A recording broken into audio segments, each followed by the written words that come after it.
Hello everyone, my name is Manu. आप देख रहे हैं जुआदी टैलेंट्स और आज मैं आपको जवाहर नवोदय क्लास 6 से अंकगणित अध्याय में चैप्टर नंबर 1 संख्या संख्यात्मक पद्धति में क्वेश्चन नंबर 87 से बताऊंगी। तो चलिए शुरू करते हैं। इसमें क्या है, 1 से 24 के बीच में 2 से विभाजित होने वाली संख्याओं को यदि अवरोही क्रम में लिखा जाए तो नीचे से 8वें स्थान पर कौन सी संख्या होगी। तो ये है। तो सबसे पहले मैं 1 से लेकर 24 के बीच में जो 2 से विभाजित होने वाली हैं, तो 2 से विभाजित होने वाली सम संख्याएं तो होती हैं। तो मतलब 1 से 24 के बीच में जो सम संख्याएं हैं वो हम पहले नोट डाउन करते हैं। तो 1 के बाद कौन सी आती है, 2, फिर 2 के बाद 4, फिर 6, फिर 8, फिर 10, फिर 12, फिर 14, फिर 16, फिर 2 18, फिर 20, फिर 22। सही है। ये 1 से 24 के बीच की ये सम संख्याएं हुई। सही है, यानी 2 से विभाजित होने वाली संख्याएं।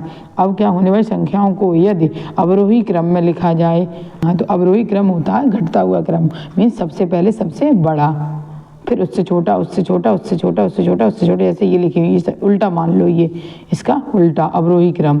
तो लिख देंगे, चलो लिख रहे हैं।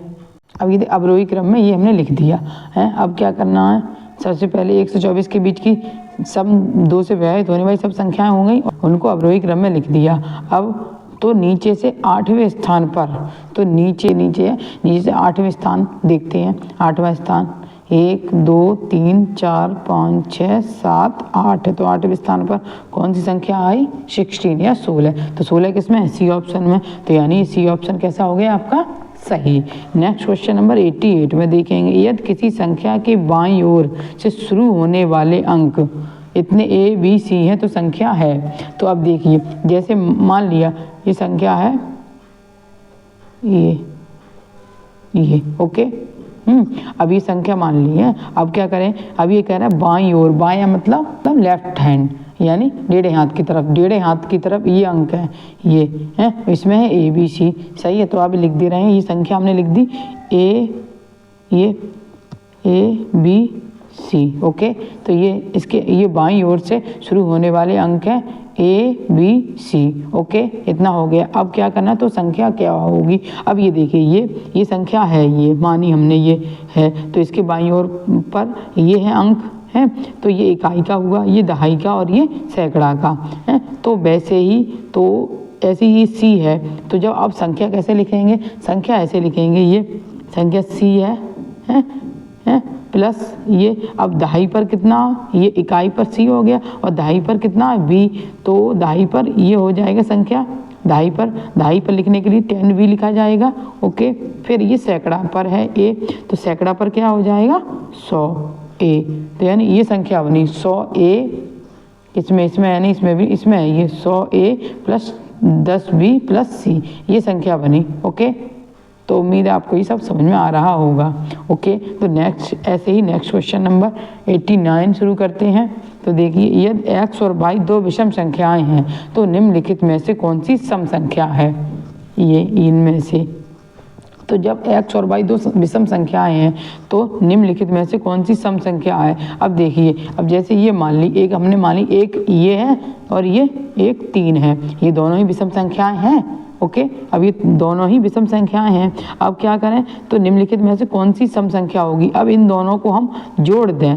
ये जैसे x और y जो है कैसी हैं, ये विषम संख्या है। तो हमने एक मान ली x और 1 और y मान ली 3। तो अब जब इन दोनों को जोड़ेंगे तो कितना हो जाएगा, 4। इन दोनों को जोड़ेंगे तो कितना हो जाएगा, 4, जो कि कैसी है, एक सम संख्या। कैसी है, सम संख्या। तो वैसे ही जब x और y विषम संख्या हैं तो निम्नलिखित में से कौन सी सम संख्या होगी, इन दोनों को प्लस कर देंगे तभी तो सम संख्या होगी। तो यानी x और y को प्लस कर दिया है, तो x और y को प्लस कर कहाँ लिखा हुआ है, x प्लस y, ये B ऑप्शन है। तो यानी यही ऑप्शन हो गया आपका सही। नंबर 90 में देखेंगे, ये p-1 एक विषम संख्या है, ये विषम संख्या। तो अब हमें इसके पास आने वाली विषम संख्या 2 और बतानी है, इससे पहले वाली और एक इससे बाद वाली। जैसे माना हमने एक 5 है, एक विषम संख्या ओके। तो इससे पहले विषम संख्या कौन सी होगी, 5 से पहले 4 आता है, फिर 4 तो हो गई नहीं, 4 तो सम संख्या है, 4 से पहले 3, तो यानी कितनी हुई 3, यानी इसमें से 5 में से 2 घटा दिए तो हमें मालूम पड़ गई कितनी पहली संख्या उससे है। अब 5 इसमें हम जोड़ देंगे तो इसके 5 के बाद 6, 6 के बाद 7, यानी 5 में 2 जोड़ दिए तो कौन सी मालूम पड़ेगी, इसके बाद आने वाली विषम संख्या। तो ऐसा ही जब इसमें हमने 2 जोड़े तो इसके बाद आने वाली मालूम पड़ गई, और 2 घटा दिए तो इससे पहले आने वाली मालूम पड़ गई। तो वैसे ही इसमें करेंगे, तो इस p-1 में पहले हम घटाते हैं 2, तो 2 हमने ये देखिए ये घटा दिए तो कितना आ जाएगा, ये p-1 और -2 कितने हो गए -3। ओके, यानी एक इससे पहले p-1 से पहले आने वाली संख्या हो गई p-3। अब क्या करें, अब हम इसमें 2 को जोड़ देते हैं। ओके, ये 2 को जोड़ते हैं तो p का p और -1 और ये +2, तो प्लस का 1 बचा। ओके, तो कौन सी आई इससे, p-1 से पहले आने वाली संख्या कौन सी हुई p-3, और p-1 से बाद आने वाली संख्या कौन सी हुई p+1। तो अब देखते हैं इसमें कौन सा ऑप्शन सही है। ये देखिए p-3 और p+1 यानी ए ऑप्शन ही हो गया आपका सही। नेक्स्ट क्वेश्चन नंबर 91 में देखेंगे, निम्नलिखित में से कौन सा हमेशा विषम है। देखते हैं, 2 विषम संख्याओं का योग क्या विषम होता है, एक बार चेक करके देखते हैं। एक विषम संख्या हमने मान ली, एक 1 और एक 3, सही है, इनका हमने कर लिया, इन दोनों का योग करेंगे तो कितना हो जाए 3 और 1 4। तो ये जो 4 आया है तो क्या ये विषम है, क्या सम ही तो है 4। एक बार फिर और चेक करके देख लेते हैं, एक ले ली 3 और एक ले ली 5, ये दोनों ही विषम है, इन दोनों का सम किया, इन दोनों का जोड़ किया तो कितना आया 8। तो ये भी विषम नहीं आया, सम आया। मतलब 2 विषम संख्याओं का योग हमेशा कैसा आया, सम। जबकि इसमें क्या कह, निम्नलिखित में से कौन सा हमेशा विषम है, 2 विषम संख्याओं का योग क्या विषम आया, नहीं ना, तो यानी ये कैसा हो गया, गलत, ये वाला गलत हो गया। अब बी में देखते हैं, 2 विषम संख्याओं का गुणनफल। गुणनफल में देखते हैं, जैसे ये 1 और ये इसका गुणनफल किया 3, तो 3 एकम 3, ये विषम ही आया। देखते एक बार और चेक करके देख लेते हैं, ये 3 और ये 5, इसका भी थे 5 15, ये भी विषम आया। तो मतलब 2 विषम संख्याओं का गुणनफल कैसा आ रहा है, विषम। एक बार फिर चेक करके देख लेते हैं, जैसे 7 और ये 5, तो इसका भी 7 पंजे 35, तो ये भी विषम आया। तो मतलब 2 विषम संख्याओं का गुणनफल हमेशा कैसा आया, विषम। तो यही सही हुआ बी ऑप्शन। तो 2 विषम संख्याओं का गुणनफल हमेशा कैसा आता है, विषम। तो बी ऑप्शन कैसा हो गया आपका सही। क्वेश्चन नंबर 92 में देखेंगे, यदि p एक सम संख्या है, p कैसी है, सम संख्या। अब क्या है, तो निम्नलिखित में से कौन सा सत्य है।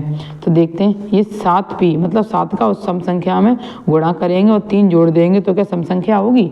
देखते हैं एक बार, जैसे p सम संख्या है, तो अब p की जगह हमने मान लिया, p सम संख्या है तो p की जगह हमने मान लिया 4, सही है। तो अब इसे a को देखेंगे सबसे पहले, तो 7p + 3, तो 7 की जगह 7 लिखेंगे, p की जगह गुणा लगा के कितना लिखेंगे, p की जगह हमने कितना माना 4 और +3 है, तो 7 चौक 28 और 3 कितने हुए 31 है। ये जबकि ये कैसी आई, विषम संख्या, जबकि ये कैसा कह रहा है, सम संख्या, यानी ये वाला हो गया गलत। ऐसे अब दूसरा चेक करके देखते हैं, ये 5p + 3, तो 5 की जगह 5 लिखेंगे, p की जगह कितना लिखेंगे 4 और +3, तो 5 चौक 20 और +3 कितने हुए 23। तो ये भी नहीं हुआ क्योंकि ये भी सम कह रहा है, तो सम तो ये भी नहीं आया। अब ये वाला सी करके देखते हैं, सी में 4p + 2, तो 4 की जगह 4 और p की जगह कितना लिखेंगे 4 और +2, तो 4 चौक 16 और +2 कितना हुआ 16 2 18, तो ये आया सम। तो ये सम आया, तो कौन सा ऑप्शन सही हुआ आपका सी। तो उम्मीद है आपको ये क्वेश्चन समझ में आ रहे होंगे। तो वीडियो को लाइक करें, शेयर करें, कमेंट करें, चैनल को सब्सक्राइब करें। Thank you.